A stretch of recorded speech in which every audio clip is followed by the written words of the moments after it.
Rubin here with you on Enlightened World. And today's topic is inspiration and how essential it is to our lives to call us forward into our fullest expression and potential. So before we get started, let's just take a minute or two to get present. Let's take a deep breath in through your nose and hold it. And imagine clean, crisp oxygen flooding your lungs, flowing into your bloodstream, nourishing all your cells, all your organs, bringing vital life energy to your body and being. And as you exhale, exhale any tension, stress, negativity, fatigue. And now let's take another deep breath in through your nose and hold it.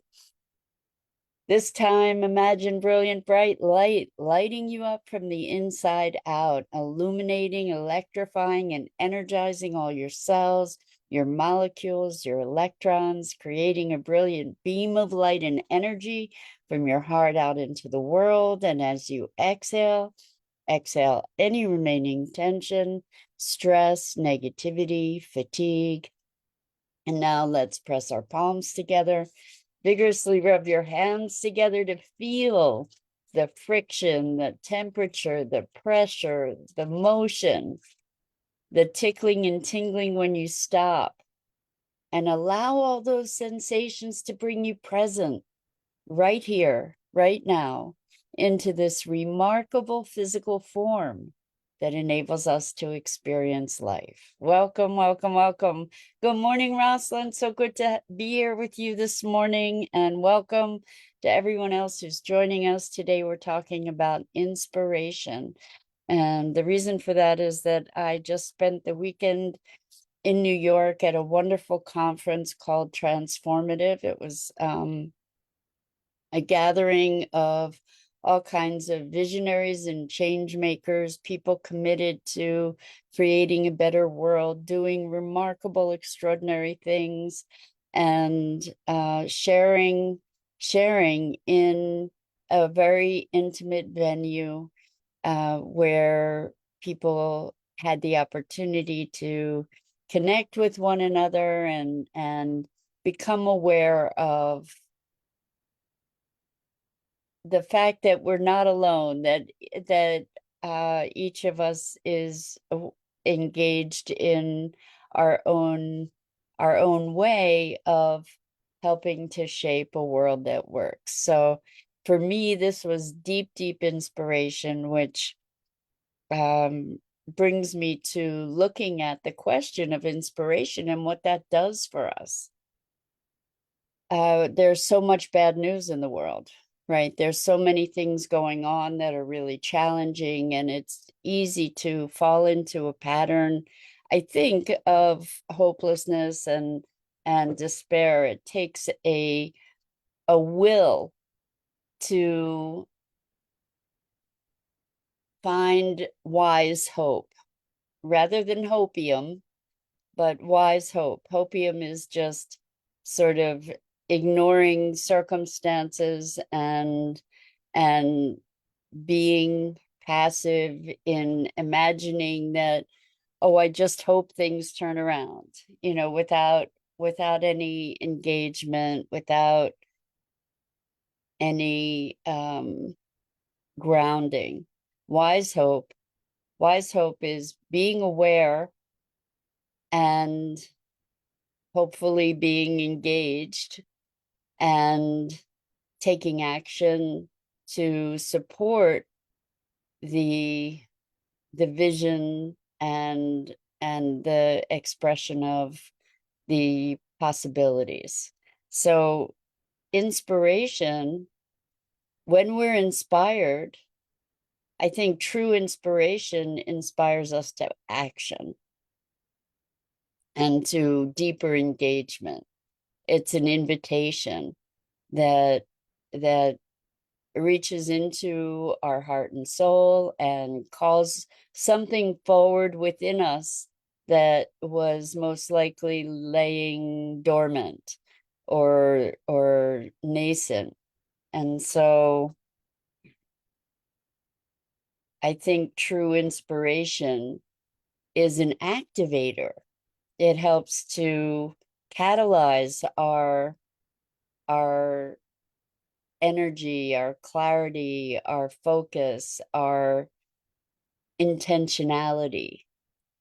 And so I invite you to look in your life to see what are areas where you might find inspiration. Again, looking at this, the current circumstances in the world, it's easy to become overwhelmed and hopeless and despairing. And in fact, there are being in the presence of so many visionaries. Um, it was very interesting to recognize also the deep pain that so many of us carry about the state of the world, about, well, a guilt and shame for what humanity has wrought on the planet, how people engage with one another, and in the darkest ways, and with nature and our planet. And what I notice is that it's often this pain that motivates people into their activism. And in fact, when I work with people to help identify a sense of mission and purpose, the biggest question, once we get a sense of who we are within ourselves and what lights us up and what activates us, the biggest question to lead us to purpose is what breaks your heart. And so I think that people who are activists are often, I'm not going to say always, but my guess is that it's pretty rare when it's not the case, often, at least initially, catalyzed by a broken heart. And along with that broken heart comes guilt, oftentimes. I spoke with someone who is really active in making global change. And they talked about how they were gifted a condor feather that was one of the flight feathers of the condor. And they said they were horrified because what it meant to them was that there was a condor no longer flying. And there was such a sense of pain and guilt and shame. And what I spoke to them is, you were gifted that feather by people who have a deep reverence for its meaning. And they weren't going around killing condors to be able to gift feathers to people. And it was a sacred gift, and it was treated in a sacred manner. And it's not for you to have guilt about. It's for you to feel the honor of that and to receive that honor and to receive that sacred gift as an acknowledgement and recognition for the contribution that you are. I think so many of us have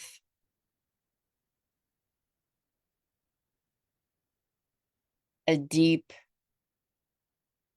sense of responsibility for the situation that we are facing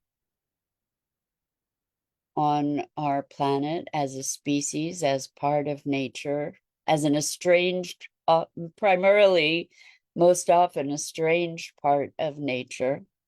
And the truth is that that guilt, shame, devastation, despair, all of that has value when it provides us a motivation, when it acts as a catalyst. But living in that space, as we're catalyzed, as we're moving into our expression relative to that experience, it becomes an impediment and it taints the action that we can take. Not to mention that it's a depleting and corrosive force in our hearts and souls. And so if we can use the guilt, the shame, the despair as an energize, or the rage, even the frustration, if we can use that as a catalyzing force to push us to the next quantum dimension of expression, great. But living in that place ultimately becomes something that can sap our strength. When we think about quantum fields and quantum energy, moving from one quantum state to another requires an input of lots of energy. And once that energy is input, then there's a new level of a new pattern, a new level of experience, a new level of energy. And I think it's a challenging tightrope to walk. We don't want to be oblivious. And we also, my suffering doesn't serve you. My suffering doesn't serve a cause that I'm committed to. It's my vision. It's my action. It's my engagement. And the place from which that engagement comes from influences the outcomes. So one of the things that was very interesting, actually, that I experienced over the weekend is how the notion of doing, the notion of fixing, can be so dangerous, actually.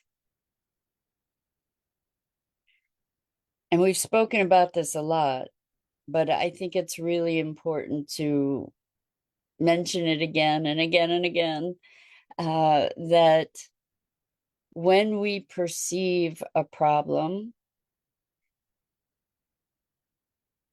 most often the way we're looking at it and trying to solve it is an echo from the past. And most often is looking at symptoms rather than the primary causation. And when we treat symptoms, oftentimes we actually create greater problems. So one person in their presentation over the weekend gave an example which was hugely profound. And this person is doing remarkable work mapping what I want to call the butterfly effect, mapping the impact globally of different initiatives that people are taking. And so there was a recommendation or a proposal that someone made to put solar panels, just cover the Sahara Desert with solar panels. And the person making the presentation polled the audience to ask, uh, who thinks this is a great idea? And some people did. The thing is, in this global mapping of impact or global modeling of impact, what they brought forward is that if that were to happen, it would cause a collapse of the rainforest. And this was such an interesting and powerful correlation, causation relationship that they made visible about the interconnectedness and the interwovenness of all the systems on our planet. And so often when we look at quote unquote problems, we're looking at something that is isolated rather than something that is reflective of a grander system. And it's a process of whack-a-mole, actually, where we quote unquote fix one problem only for five more to arise that we've actually caused with our solution. And while solutions are often well intended, they're often misguided in the process that brought us to that solution in the first place, because we're so busy acting in an urgency to try and fix something that we're not even looking at what the foundation is. But let's get back to this notion of inspiration.